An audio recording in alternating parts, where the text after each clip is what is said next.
Dear student, आज हम आपके लिए लेकर आए हैं आरपीएफ एग्जाम शॉर्ट पेपर के कुछ इंपॉर्टेंट क्वेश्चन चैप्टर 2।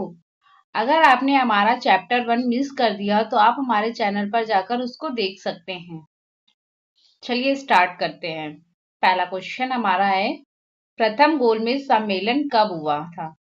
तो इसका हमारा पहला ऑप्शन है ए 1905 में, बी हमारा 1920 है, सी है 1942 एंड डी है 1930। तो इसका हमारा राइट आंसर होगा 1930, क्योंकि प्रथम गोलमेज सम्मेलन 1930 से शुरू होकर 1931 तक हुआ था। इसमें हम आप मंथ ऐड नहीं है तो हम लोग इसका मंथ होगा नवंबर 1930 से जनवरी 1931। नाउ सेकंड क्वेश्चन हमारा है,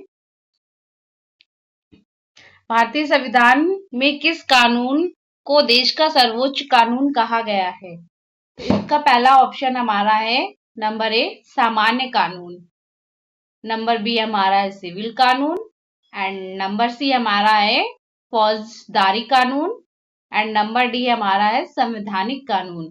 तो इसका हमारा राइट आंसर होगा संवैधानिक कानून, क्योंकि यह देश का सर्वोच्च कानून है, क्योंकि यह भारत में अन्य सभी कानूनों की नींव है। ओके, नाउ हमारा थर्ड क्वेश्चन है, विश्व में मैग्नीज का अग्रणी उत्पादक कौन है?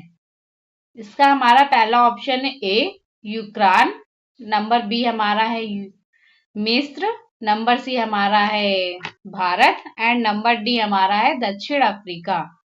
तो इसका हमारा राइट आंसर होगा दक्षिण अफ्रीका,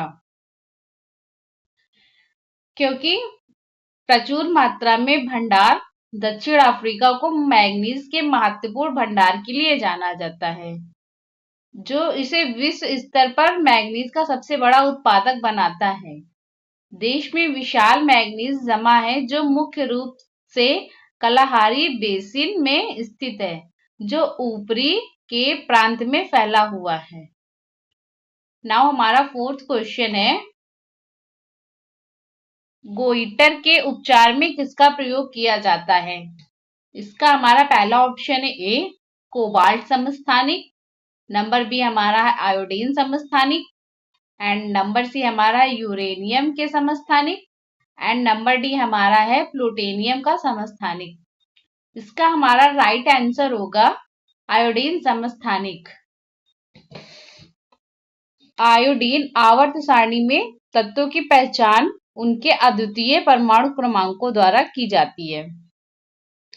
नाउ हमारा फिफ्थ क्वेश्चन है, 1931 में द्वितीय गोलमेज सम्मेलन कहाँ आयोजित किया गया था?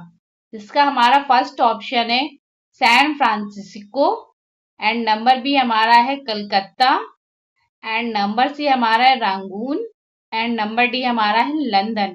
इसका राइट आंसर होगा लंदन, क्योंकि इसमें दूसरा गोलमेज सम्मेलन 7 सितंबर 1931 से 1 दिसंबर 1931 तक लंदन में आयोजित किया गया था। जैसे कि क्या होता है ना, कभी कभी उसमें हमसे स्थान तो पूछ लेता है बट उसमें डेट और मंथ भी पूछता है। तो उसके लिए ये जो हमने बोला है आपसे, दूसरा गोलमेज सम्मेलन 7 सितंबर 1931 से 1 दिसंबर 1931 तक लंदन में आयोजित किया गया था। ओके, नाउ हमारा 6 क्वेश्चन है, भारत के राष्ट्रपति का कार्यकाल कितना होता है? इसका हमारा पहला ऑप्शन है 2 वर्ष, नंबर बी है हमारा 7 वर्ष एंड नंबर सी हमारा है 5 वर्ष एंड नंबर डी हमारा 3 वर्ष। तो इसका राइट आंसर ये होगा 5 वर्ष,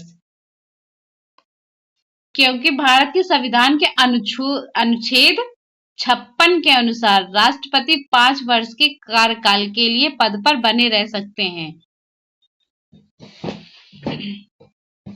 ओके, नाउ हमारा 7th क्वेश्चन है, भारत के निम्नलिखित में से किस राज्य में आम की बारिश हो रही है?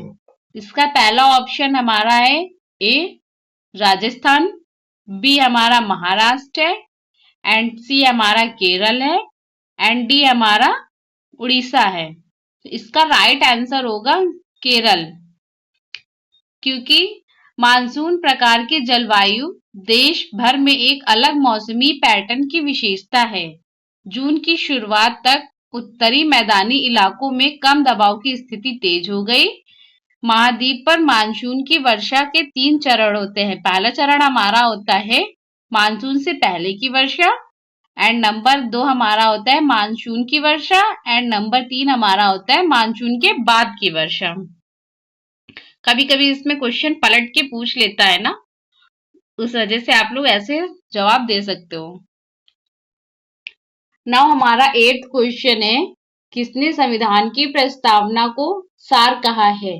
पहला ऑप्शन हमारा है A sir Ernest Barker, number B हमारा है K M Munshi, number C हमारा है B R Ambedkar, and number D हमारा है जवाहरलाल नेहरू। इसका राइट आंसर होगा के एम मुंशी। एंड इसमें क्या है, भारतीय संविधान की प्रस्तावना को कई लोगों द्वारा संविधान का सार कहा गया है, जिनमें शामिल है हमारे एन ए पालखीवाला, नंबर 2 हमारा है एच एम सिरवई, एंड नंबर 3 हमारा के एम मुंशी। इसमें 3 ऑप्शन है, तो आप किसी का भी नाम मेंशन कर सकते हो। एंड नाउ हमारा नवा क्वेश्चन है, निम्नलिखित में से कौन एक निजी स्वामित्व वाली कंपनी है? इसका हमारा पहला है Steel Authority of India Limited, number B हमारा है Indian Oil Corporation Limited, and number C हमारा है Coal India Limited, and number D हमारा है टाटा स्टील लिमिटेड।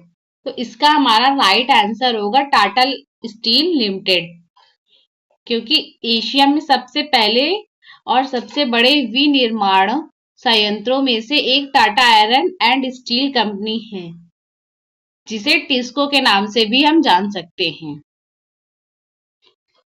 नाउ हमारा 10वां क्वेश्चन है, निम्नलिखित में से किस मिट्टी की आर्द्रता को पुनर्जागरण के रूप में जाना जाता है?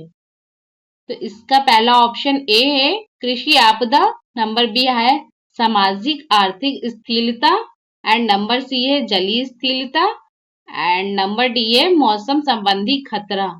तो इसका राइट आंसर होगा जलीय स्थिरता, क्योंकि जलीय स्थिरता एक पद है जो ऐसी स्थिति का वर्णन करने के लिए प्रयोग किया जाता है जहां मिट्टी बहुत गीली या सूखी होती है, जिससे फल की विफलता, कटाव और जल भराव सहित कई समस्याएं हो सकती हैं। Now thank you for watching chapter 2। मिलते हैं हम अगली वीडियो के साथ।